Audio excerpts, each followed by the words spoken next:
Chowmein এখানে মোটামুটি বানানো হয়ে গেছে। জানি ভালো না শরীরের পক্ষে খাওয়া, তবুও আমরা কতটা রসিয়ে কষিয়ে জুতজাত করে খাই, তাই না? ঠিক যেমনটা মেকআপের মতন, মানে দেখবে ভুরু টুরু প্লাক করতে কত ব্যথা লাগে, তাও কত সুন্দরভাবে সাজার জন্য গিয়ে একদম লাফ দিয়ে গিয়ে আমরা ওই পার্লারের চেয়ারটাতে গিয়ে উঠে বসি, কিন্তু তারপরে কি ব্যথা লাগে, তবুও সাজবো, সেই রকম অবস্থা। আর এখানে কিন্তু ভাতও বসিয়ে দিয়েছি, সবজি কাটাকাটি চলছে, সমস্ত একসঙ্গেই চলছে। যাই হোক, চাউমিন হয়ে গেছে সকালের ব্রেকফাস্ট। গুড মর্নিং, শুভ সকাল। কেমন আছো সবাই? আশা করি তোমরা সকলেই খুব ভালো আছো, আমরাও কিন্তু বেশ ভালো আছি। আর এই যে দেখো, সকাল সকাল তোমাদের দাদাভাইকে দিয়ে দিয়েছি ব্রেকফাস্ট, আর তার আগে কিন্তু সুজিতদাকে দিয়ে দিয়েছি চা। ব্রেকফাস্ট খেয়ে সুজিতদা কাজে লেগে পড়েছে। তো সুজিতদা এখানে কাজ করছে আর আমার সঙ্গে কথা বলছে। আজকে করবে হচ্ছে এই বাইরেগুলো পরিষ্কার করবে, আর রান্নাঘরের জানালাগুলো, এক্সস্ট ফ্যান, ওগুলো একটু পরিষ্কার করে দেবে।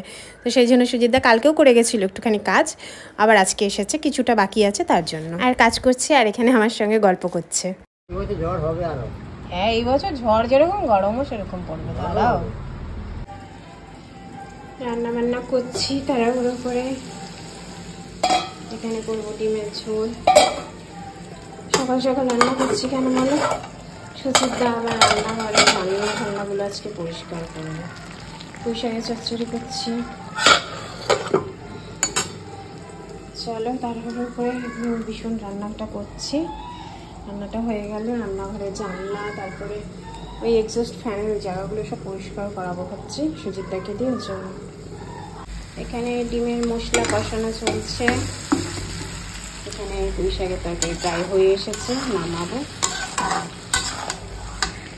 গাছের কুমড়ো দিয়ে পুঁইশাকের চচ্চড়ি, ঘ্যাট ছ্যাঁচড়া যাও বলা যায়। ডিমের মশলাটা হলে তাড়াতাড়ি করে রান্নাঘরটা খালি করতে হবে, মানে রান্নাটা আর কি খালি করে দিতে হবে। চলো, রান্না হয়ে যাবে এক্ষুনি।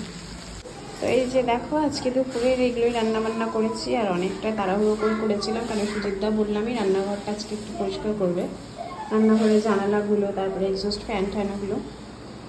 তো সেই জন্য আজকে অনেক তাড়াতাড়ি করে সকাল সকাল রান্না করেছি। এখানে ভাত করেছিলাম আর কি, অনেকক্ষণ আগেই করেছি। এখানে তো শসা পেঁয়াজ এগুলো আছেই, শসা লেবুগুলো তো আছেই। এখানে আছে হচ্ছে ডিমের ঝোল, আর এখানে হচ্ছে পুঁইশাকের ঘ্যাট। তোমাদের দাদাভাইয়ের খাওয়াও হয়ে গেছে, এগুলো সব কটাতে চামচ ব্যবহার করা হয়ে গেছে খাবারে। তো এগুলোই ছিল আজকে দুপুরের একদম সাধারণ আর শর্টকাট রান্নাবান্না, তাড়াতাড়ি রান্নাবান্না। চলো, এই দিয়ে আজকে দুপুরে খাওয়া দাওয়া হয়ে যাবে। আর এই যে এদিকে রান্নাবান্না হয়ে যাওয়ার পরে রান্নাঘরটা একটু খালি করে দিলাম, আর সুজিতদা এই যে এইভাবে এখন পরিষ্কার পরিচ্ছন্নটা করে দিচ্ছে। তো এক্সস্ট ফ্যানটা বলছিল আমাকে কেরোসিন তেল দিতে, তো আমি বললাম কেরোসিন লাগবে না, তুমি এটা দিয়ে চেষ্টা করো, দেখবে পরিষ্কার হয়ে যাবে। প্লাগটা খুলে দাও, সুইচ অফ আছে তো, প্লাগটা খুলে দাও। সুইচ অফ আছে, কোনো অসুবিধা নেই। তো সুজিতদাকে বললাম যে কেরোসিন তেল দিয়ে পরিষ্কার করো না, এটা দিয়ে পরিষ্কার করো। তোমরা যারা পরিষ্কার করেছো ওটা দিয়ে তারা তো জানোই, আর যারা কখনো করোনি তারা কিন্তু কখনো ট্রাই করে দেখো। এটা হচ্ছে লাইজলের কিচেন ক্লিনার। এই ধরো এক্সস্ট ফ্যান, তারপরে চিমনি, কিচেন চিমনি, এগুলো কিন্তু ভালো পরিষ্কার হয় এটার দ্বারা।